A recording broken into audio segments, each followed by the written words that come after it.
Hey guys, good evening. Welcome to 10-Minute Kick-Ass Coaching, episode number 37 from Wilkes-Barre, Pennsylvania. I'm here working with a client right now, and I just got done with a really great day. A lot got accomplished of training.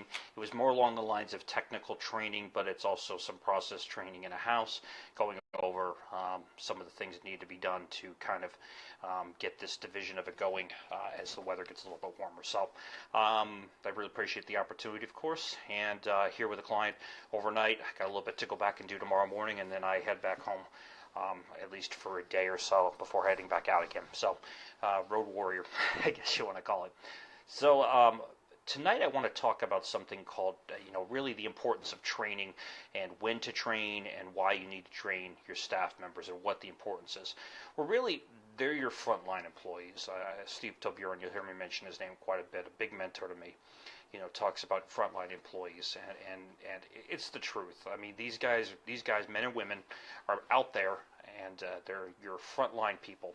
They're dealing with your customers every single day. They're doing, for the most part, an outstanding job in a house, and they're doing the best they can. But does training make a difference? From my experience, it does, and there's two reasons I think training really makes a difference. One of the big things I think that makes the difference is self-confidence. So a person that knows more can usually produce more. I can remember back many years ago, I went to a training class out in Ohio for the company I was working with, and this is pretty earlier on, and I went there. I think it was a 3 or 4 day class, stayed overnight, met with a lot of other fellow people in the industry, and just it was an amazing experience. Came back transformed, as many people do when they go to training or seminars and things of that nature. And they really do. You really do get a kind of a rebirth, so to speak, of information and ability. So I think that's one of the biggest tangible benefits to making sure you train your people, make sure you send them away for training, is the kind of the energy kick they get, and the idea that they're valuable to the organization, they're able to help the organization grow, and that they have the ability to make a difference. So the importance in your company is, when is training important? How often should you train? I think there should be two core issues there. You have internal training within your business of systems of operation, systems that you want to have done. For example, today I was working with a couple of guys who are pretty much brand new, and I love brand new employees and technicians, because those guys can just get out there and don't have any real bad habits. As I famously say, I wouldn't probably hire myself in a business, because I even though I have a fair amount of experience, I'm also a giant pain in my own ass, for lack of better words. What does that mean?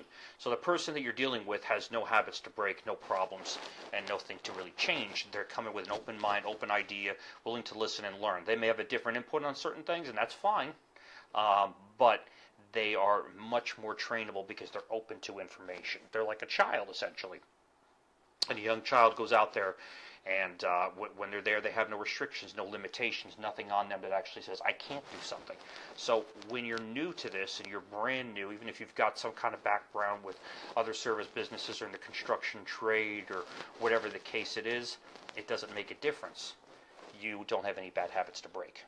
So having the right training internally, making sure that the people, the staff, your frontline people, your employees, your office staff, whatever, know how to handle a situation because of proper training, whether they're in the field doing a technical job, or they're on the phone dealing with somebody, or dealing with an insurance professional, whatever the case is, whoever that is. If you have internal training in your business, you're making sure that the staff know how to work in your systems, in your structure with your business.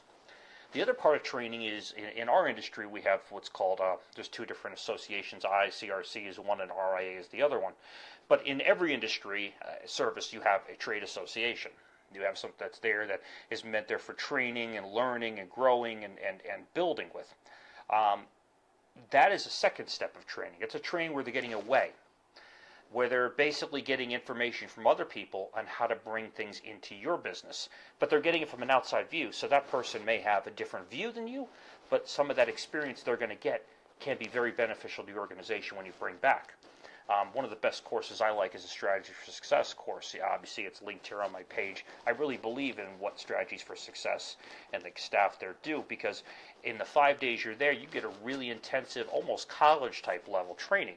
And your training is such that you go there and one day you're focused on the financials, one day you're focused on marketing, 3 days you're really focused heavily on implementation, system structure, how your frontline people work, and really it's just one of the most amazing experiences, let alone courses, I think, out there in industry, and I suggest everybody in the service-based business should go to this class if you can.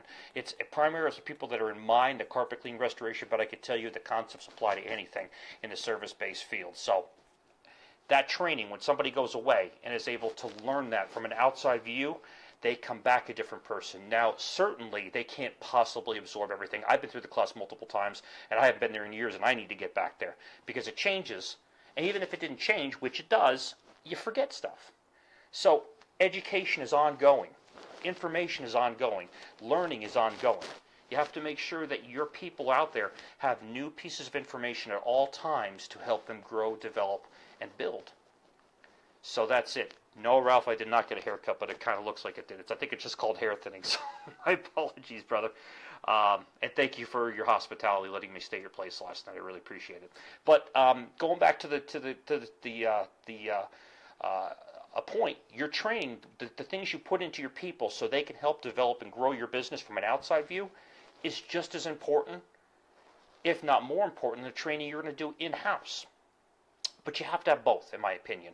You got to have things that you're able to implement, and that's one of the things I did today was in-house training in order to get guys, some brand new technicians with no bad habits, in the availability to and the learning process to be open-minded and learn and absorb the information. It was a short day, a lot of things. It was actually a long day, but it was a lot of information in a short period of day. But taking that and being able to implement that in what they're going to do tomorrow or how they're going to do the job next week, taking those little pieces and cutting down. One of the things I do that's a little bit different than some people is when I train somebody, I go to the lead person, and of course that's the person I want to learn the most. That's the train the trainer concept. So I want to make sure that I focus, and even though I train multiple people there at one time, I want to make sure that that person is able to take the information, learn from it, and then he can train the other staff members. Because ultimately, I'm going to leave. And when I go home, there has to be somebody there in this business, this company, that can make sure things get done, that can make sure that the training is ongoing, the backup is ongoing, the implementation is ongoing, and that you are able to consistently still do this after I'm not in the picture. Now, these folks have my phone number. They can call me if they have questions. I'll be glad to help them out with anything. But the point I'm trying to make is that person now is going to be there as a staple in the business, and they have to be able to take whatever training they did and make sure that's implemented across the board. So even though I had multiple people there today, I have to take one person, train him, and then I show him, walk out of the room, he now shows the other people. I come back into the room and see if the task was completed or things were done. And they work. Now I have a competent person that can train and look at the other person and be able to mentor, grow that other person. And that's essential in your business, to have those key people that can train, mentor your staff, and grow. So even though I could train on a big level and get a lot of things across in a very short period of time, I'm going home. Got to make sure those people can still do it. So ongoing training in your business, no matter what it is, if it's training your staff in everything from marketing to business to systems to technical to operational stuff, it doesn't make a difference. They have to have that training and those resources in place to handle situations day to day when the training person that came in is not there.